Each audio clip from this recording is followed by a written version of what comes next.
இன்னைக்கும் நம்ம வாழ்க்கையில கூட பார்த்தீங்கன்னா பல சிறைகள் வரும். நல்லா ஸ்மூத்தா வாழ்க்கை போய்கிட்டே இருக்கிற மாதிரி இருக்கும்.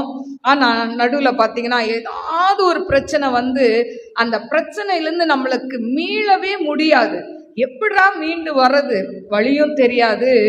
ஆண்டவரும் பேசாம இருக்கிறது போல இருக்கும். நம்ம எவ்வளோ ஃபாஸ்டிங் போட்டு ஜெபம் பண்ணாலும் எவ்வளோ பண்ணாலும் அதுக்கு ஒண்ணுமே என்ன இல்லை, பதிலே வராத மாதிரி இருக்கும். ஆனா ஆண்டவர் பதில் கொடுக்கலையே அப்படின்னு சொல்லி நம்ம கோவப்படக்கூடாது.